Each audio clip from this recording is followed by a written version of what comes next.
Good afternoon, Colin here with Techout, and today we're going to be talking about the S24 Ultra versus the iPhone 15 Pro Max.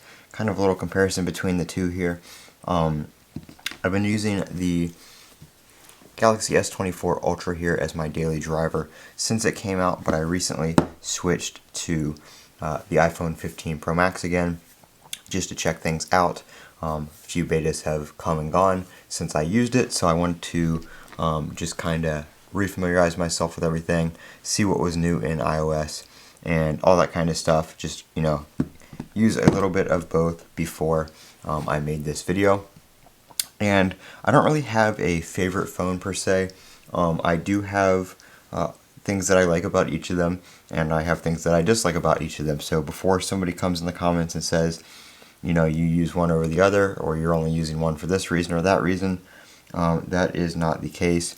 Like I said, I used the iPhone 15 Pro Max for a while when it came out.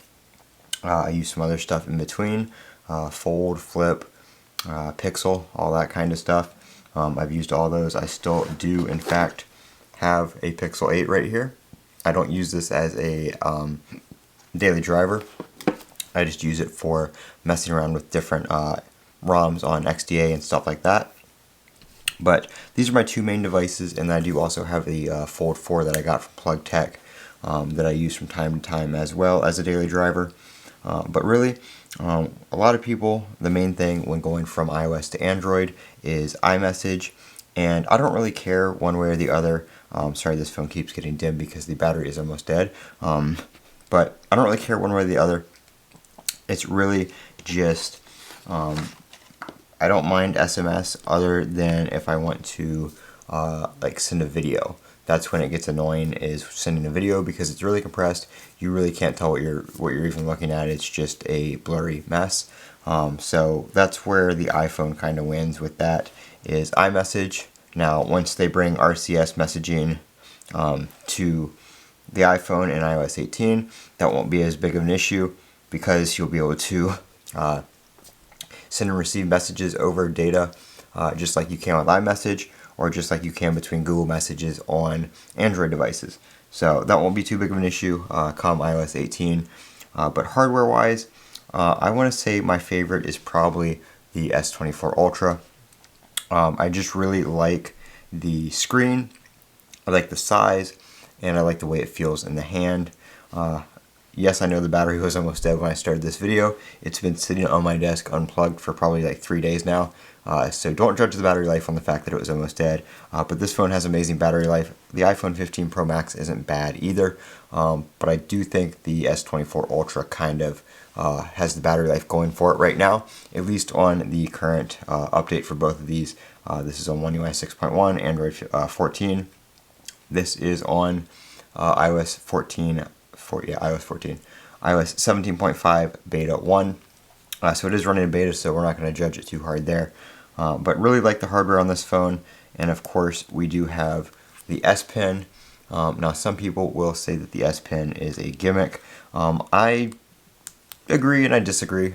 There are definitely some use cases for it. For some people, if you don't think you're ever going to use it, save a little bit of money and get an S24 Plus. If you want the extra features like the S Pen, the cameras, that kind of stuff, then go ahead and get the Ultra. But obviously you don't have to use it if you don't want to, but it is there if you want to, and that is what I like about it. It has come in handy a few times where I need to either mark up a picture, and a lot of people say this, but like signed documents, I've only done that like once or twice with the thing, but it was there when I needed to do that. So obviously you can do that on any phone with your finger, but being able to zoom in on a document where the signature line is and just take the S Pen and actually make a signature with a pen was just a lot easier and more convenient in my opinion, especially if you need to fill out like a form or go through like check boxes on a form or something like that. I do find the S Pen a little bit more convenient for that, and I had to do a bunch of that on my S23 Ultra when I had my foot surgery and I was filling out a bunch of paperwork for the doctor and all that kind of stuff. So that definitely came in handy then. So it has its use cases. I'm not really going to be one to talking about the cameras because I don't do any kind of professional photography or any kind of have any use for the cameras where I can really compare them.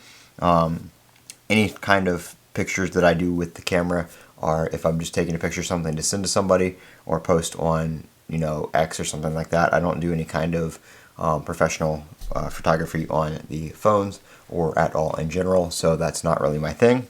But there's plenty of channels out there that do review the cameras, so check out one of them for camera comparisons. Other than that, though, like I said, the screen, the hardware, the iPhone hardware is great, but I just like the feel of the S24 Ultra over the iPhone 15 Pro Max. Of course, we have the action button on here, which I think I have set to, just the regular ring silent right now, like it was before. I've played around with some other stuff on there, like custom shortcuts and stuff like that, but haven't really used them or anything like that. And I was just changing my phone to ring and silent enough to where having the button set to that was better than anything. With the S24 Ultra, there is no action button, but you can use Samsung Good Lock to customize the buttons on the side. So you can do different things with your power buttons, your volume buttons, all that kind of stuff, and even the buttons on the S Pen. So that's my two main devices right now. Like I said, I do have the older Z Fold 4 for a foldable that I do use time to time, but obviously it's not a current flagship anymore. We have the Z Fold 5 now, and coming up on the Z Fold 6 here in a few months. So that's just kind of my comparison and what I use.